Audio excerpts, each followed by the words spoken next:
Muy buen día, estimados estudiantes del paralelo 3 de la asignatura de Teoría de la Responsabilidad. Hasta el momento, nosotros hemos atravesado por el análisis de diferentes temáticas sobre la teoría de la responsabilidad. Es así que en un principio hemos podido estudiar algunos antecedentes históricos y hemos podido revisar cómo la responsabilidad va evolucionando a lo largo del tiempo. Es decir, en un primer momento del derecho romano existiría una responsabilidad que tiene como primordial elemento el daño, ¿no? Sin considerar todavía la reprochabilidad de la conducta del autor. Posteriormente, en la última fase del derecho romano con Justiniano, ya se exige la culpa como un medio, bueno, como un requisito para que exista responsabilidad del agente del daño. Esto ha sido rescatado por el Código Civil francés de 1804 y finalmente termina siendo también, eh, termina manteniéndose en los ordenamientos jurídicos, pero debido a, al desarrollo tecnológico, al desarrollo, del manejo de las energías por parte del ser humano y a los riesgos que esto implica, nuevamente el daño toma protagonismo y la responsabilidad objetiva termina también teniendo un lugar en los ordenamientos jurídicos. Entonces hemos visto esto, hemos visto también que el problema de la responsabilidad es sumamente complejo y es así que conceptualizar lo que es la responsabilidad resulta muy difícil. Por esto es que tenemos autores como Hans Kelsen, Alf Ross, Herbert Hart, que han intentado establecer una definición que pueda abarcar todas las formas de responsabilidad para terminar correspondiendo con lo que es la responsabilidad. Hans Kelsen nos decía que la responsabilidad es una reacción que surge ante el incumplimiento de una determinada obligación. Herbert Hart nos dirá, la responsabilidad tiene diferentes significados. Una responsabilidad como rol, responsabilidad como causalidad, responsabilidad como imputación y una responsabilidad también como estado mental o capacidad. Y en la medida que nosotros vamos juntando estas, vamos viendo la materialización de la responsabilidad directa o indirecta. Y bueno, hemos podido ver también que entre las tesis pluralistas de lo que es la responsabilidad, tenemos la perspectiva de Alf Ross, ¿no? Alf Ross nos dice la responsabilidad en sí misma no es un concepto que pueda verse, pero sí es un concepto que permite sistematizar varios elementos. Hemos comenzado entonces de esta manera para posteriormente ir estudiando uno a uno y de manera detallada, además de manera minuciosa, los elementos de la responsabilidad. De esta manera, recordemos que hemos desarrollado un cuadro en el cual nosotros encontramos todos los elementos de este complejo concepto. Y nosotros hemos empezado, bueno, hemos desarrollado en un primer momento la culpa, ¿no? Veíamos que la culpa, entre sus características, requiere de un modelo de diligencia, además de ciertos deberes de previsibilidad y evitabilidad. Estos nos ayudarán a establecer cuándo alguien es culpable y esta culpa es un factor de atribución que resulta determinante para justificar un sistema de responsabilidad civil subjetiva. Después hemos desarrollado el tema del daño y veíamos que el daño constituye un menoscabo patrimonial o extrapatrimonial que va a sufrir la víctima dentro de un determinado hecho dañoso. El daño puede ser contractual o extracontractual, patrimonial o extrapatrimonial. Y nosotros veíamos que se genera un grave problema, una dificultad muy fuerte cuando hablamos del daño extrapatrimonial, ¿no? El daño patrimonial todavía es posible llegar a intuirlo y llegar a calificarlo. Sin embargo, el daño extrapatrimonial resulta más complejo. Hemos analizado la figura del nexo causal, estudiando las diferentes teorías del mismo, entre las cuales está la teoría de la conditio sine qua non, la teoría de la causa preponderante, la teoría de la causa próxima, pero la que más trascendencia ha tenido ha sido la teoría de la causa adecuada. Finalmente, hemos visto los factores de atribución en nuestras últimas clases y hemos podido ver que hay factores de atribución subjetivos y objetivos. Dentro de los factores de atribución subjetivos encontramos al dolo y la culpa, que serían los justificantes para determinar la responsabilidad de una persona en el sistema de responsabilidad civil subjetiva.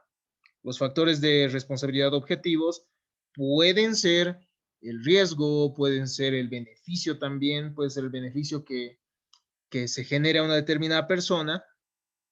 Y, estimados estudiantes, estos factores de atribución objetivos ya carecen, bueno, ya no desarrollan un análisis de la reprochabilidad del sujeto.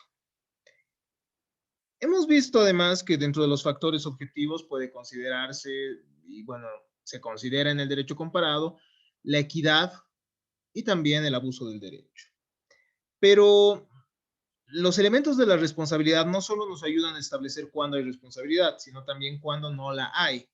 De esta manera es que hemos visto en el momento que analizábamos la antijuridicidad que existen causas de justificación que hacen que un daño sea justo. Y hemos visto también que dentro del análisis del nexo causal existe un análisis de la ruptura del nexo causal. Es así que hemos encontrado formas de ruptura del nexo causal, entre las cuales nosotros encontramos el, el, el caso fortuito, la fuerza mayor, el caso fortuito que va a ser un evento de trascendencia que es producido por la naturaleza. Y la fuerza mayor, que es un caso de magnitud también público que va a ser producido por el hombre. Así al menos lo hemos podido ver de la jurisprudencia que hemos estudiado. También tenemos, además del caso fortuito y la fuerza mayor, la culpa de la víctima y la imprudencia, bueno, la culpa de un tercero y la imprudencia de la víctima. Esto se refiere a un hecho del segundo, es decir, de la propia víctima o de un tercero, ¿no? Esto no hace que deje de existir la responsabilidad, sino que la misma pueda determinarse para otra persona, ¿no? Para que otra persona la repare, para que otra persona termine respondiendo por los daños. Cuando concurren todos estos elementos, cuando concurre la antijuridicidad, el nexo de causalidad, entre el hecho dañoso y el daño mismo, cuando existe un daño, porque, bueno, pese a que es cuestionado esto, la doctrina,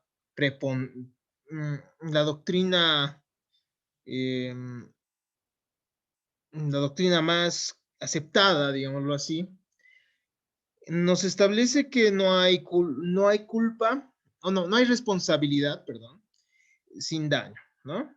No hay responsabilidad sin daño.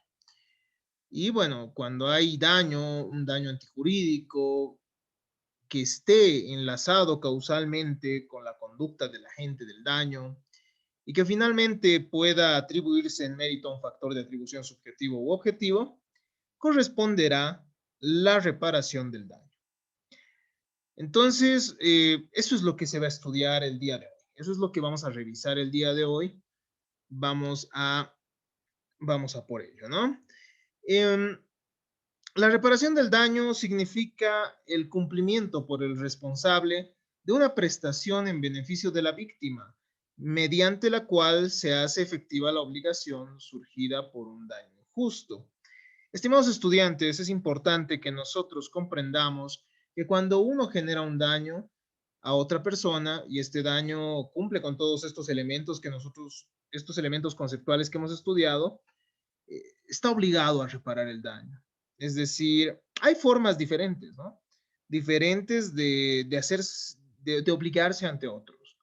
Cuando ustedes vean la materia de obligaciones, van a ver, por ejemplo, que cuando uno gestiona un negocio ajeno, es decir, cuando uno ayuda por altruismo a alguien más a desarrollar un negocio jurídico, entonces también van a existir ciertas obligaciones para esta persona, también para la persona a quien está ayudando. Entonces, esa es la gestión de negocio ajeno, ¿no? También hay la figura del pago de lo indebido o del enriquecimiento sin causa, como le han llamado antes, o enriquecimiento ilegítimo. Es decir, que si alguien paga erradamente, también la persona que ha recibido ese pago está obligada a devolverlo. Si alguien se enriquece a costa de otra, también tendrá que devolver y tendrá la obligación de devolver ese dinero en la medida de su enriquecimiento.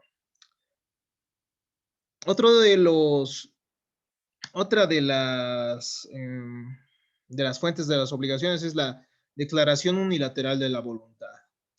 Nosotros podemos comprometernos en mérito a nuestra voluntad. Ustedes probablemente hayan visto cómo hay personas que ponen avisos ofreciendo recompensa por encontrar a una mascota, por encontrar ciertos documentos. Entonces, hay promesas unilaterales de voluntad que nos obligan. Entonces, el momento que venga alguien y cumpla con esa condición, podrá exigirnos, ¿no? Entonces, nosotros estaremos obligados a cumplir con esa obligación.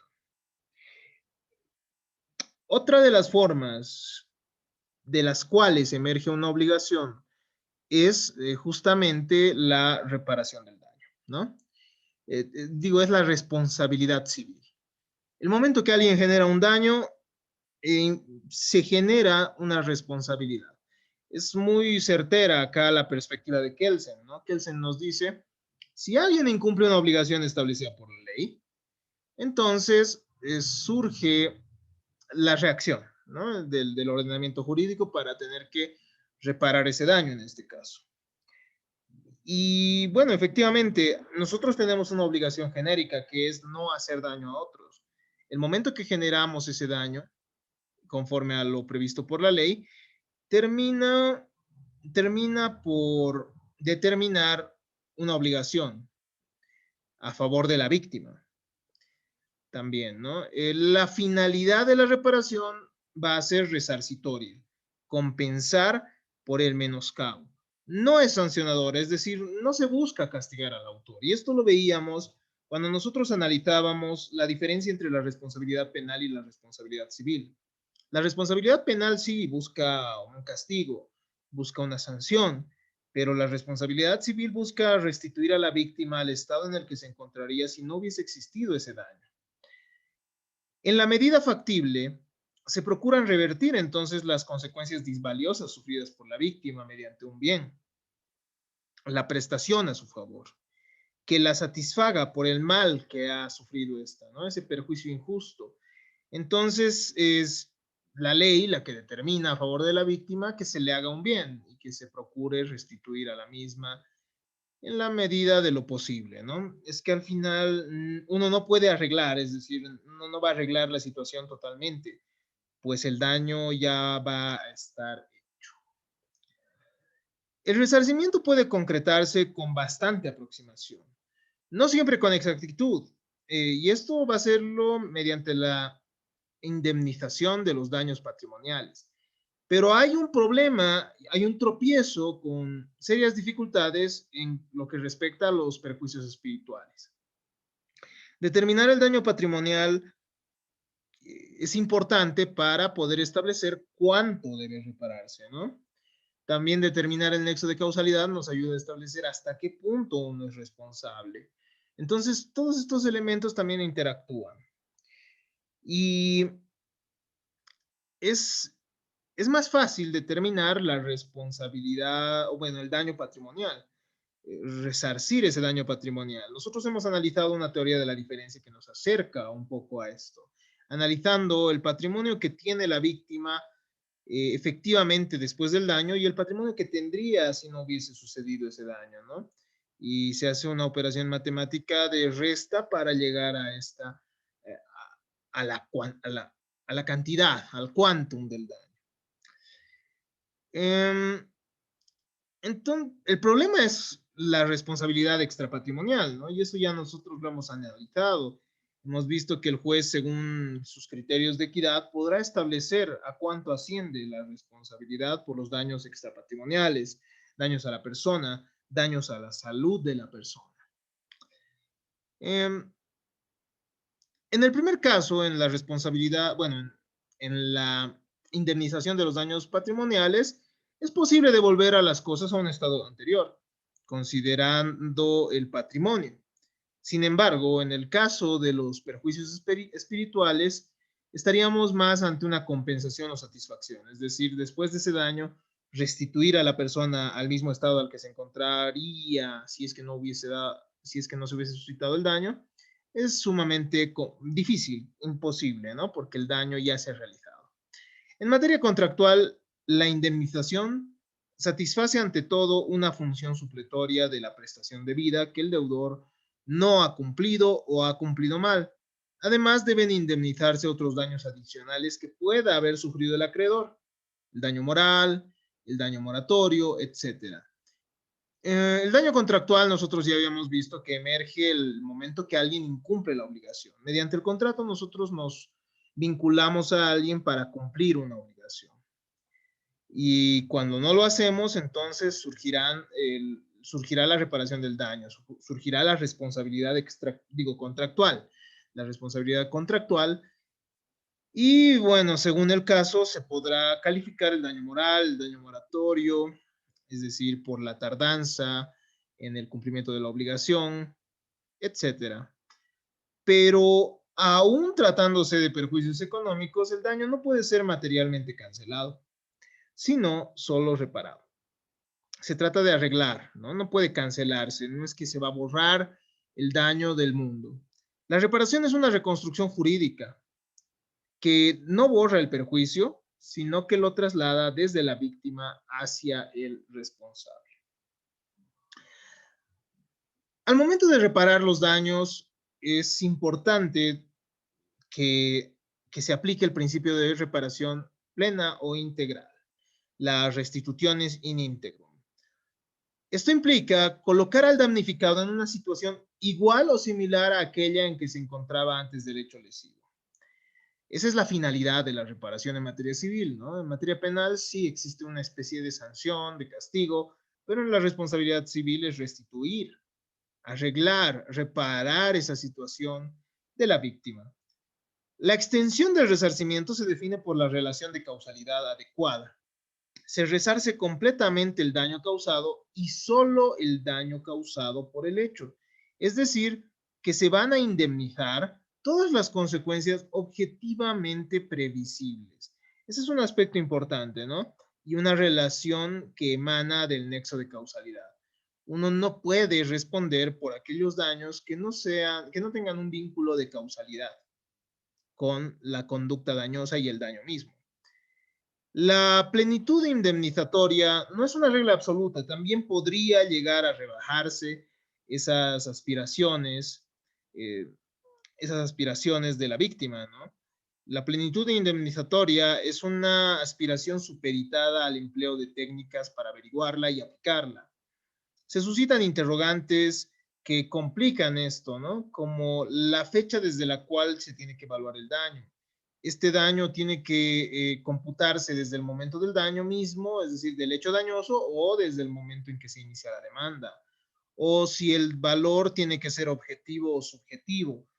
Si ustedes revisan la legislación comparada y bueno, la doctrina extranjera, bueno, anteriormente se ha concebido, por ejemplo, ciertas tablas en las cuales se establecía cuánto, cuánto debía indemnizarse por ciertos daños. Estos eran los denominados baremos que nos daban una tabla en la cual se podía llegar a calcular cuánto uno tiene que reparar según el tipo de daño, ¿no?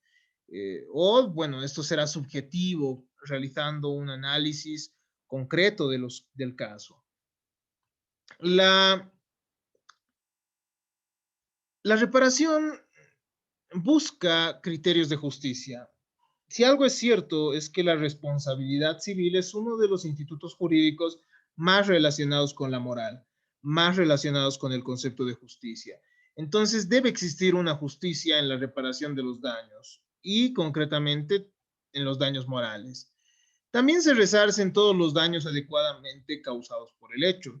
No se puede aspirar a reponer el estado previo al menoscabo, ¿no? No se puede aspirar, uno no puede creer que va a devolver a la víctima al mismo estado en que se encontraba antes.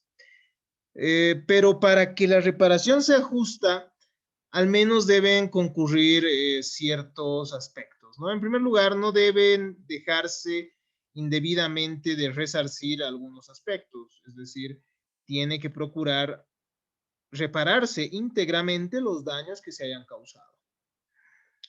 No debe resarcirse el hecho más de una vez. La reparación no es un medio de enriquecimiento de la víctima, sino un medio para restituirla al estado en que se encontraría si el daño no se hubiese suscitado. Se debe llegar a una indemnización realmente compensatoria, ¿no? Una indemnización que pueda llegar a satisfacer esa pérdida, bueno, restaurar esa pérdida que ha tenido la víctima. Se debe tratar de igual manera a víctimas de daños similares, ¿no? Esto por un criterio de igualdad. Si en un caso se ha establecido $10,000 de reparación, en un caso similar tendrá que establecerse el mismo monto. Finalmente, tiene que lograrse el pago con prontitud. Si nosotros revisamos la Constitución Política del Estado, la misma establece entre las garantías enumeradas por esta la reparación oportuna del daño. Entonces, esto es un imperativo que emana desde nuestra Constitución, que tiene una característica de ser normativa, ¿no? De irradiar las normas jurídicas y además de tener una aplicación imperativa sobre las mismas.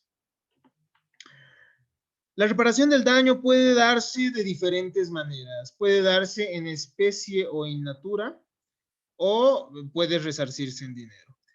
La reparación del daño será en especie o in natura cuando persigue reintegrar la situación fáctica de la víctima a un estado anterior al hecho dañoso mediante la entrega de bienes similares a los lesionados y otros procedimientos de restablecimiento material al pasado.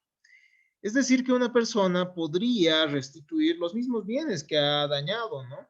Si una persona mediante un accidente en el cual, por ejemplo, hubiese existido culpa y hubiesen existido todos los elementos estudiados,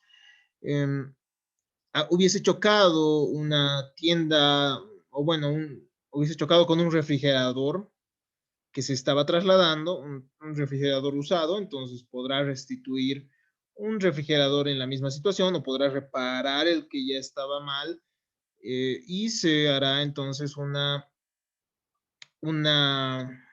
reparación en especie o in natura.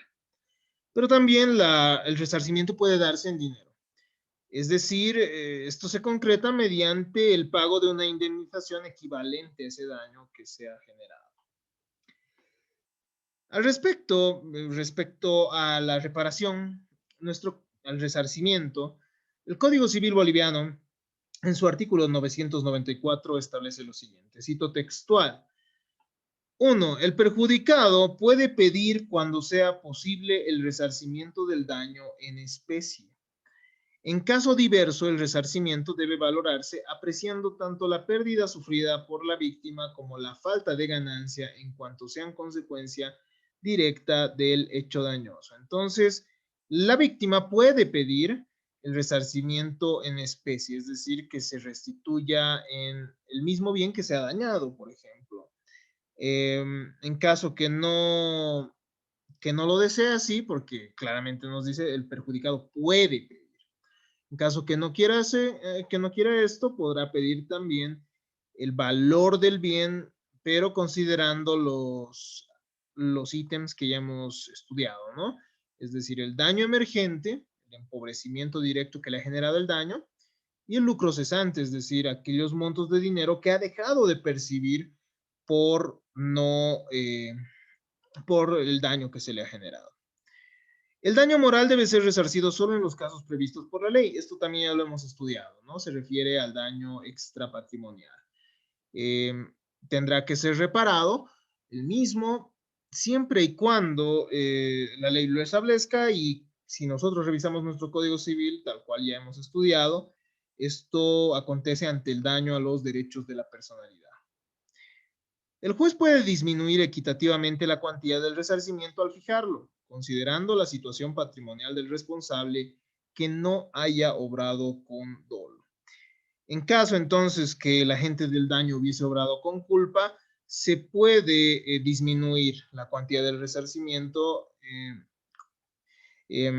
considerando estos aspectos, ¿no? Y considerando la situación patrimonial del responsable. Pero si ha obrado con dolo, obviamente ya no se podrá considerar lo previsto por el parágrafo 3 del artículo 994. Hasta acá entonces hemos podido ver, estimados estudiantes, que una vez que concurren los elementos de la responsabilidad, es decir, el daño, la antijuridicidad, el nexo de causalidad y los factores de atribución, es en ese momento en que debe establecerse la reparación en materia civil, ¿no? Esa consecuencia jurídica que emana de la responsabilidad civil y por tanto se, se atribuirá las consecuencias jurídicas de ese tipo de responsabilidad al agente del daño. Si existe alguna duda, voy a estar atento a la misma en nuestra sesión sincrónica o también ustedes pueden acudir a nuestro foro de consultas. Les pido que acudan al mismo para poder también absolver las mismas. Muchas gracias a todos ustedes por su atención. Espero que todo haya sido comprensible. Reitero, pueden realizar las consultas que ustedes gusten. Hasta acá nuestra grabación del día de hoy.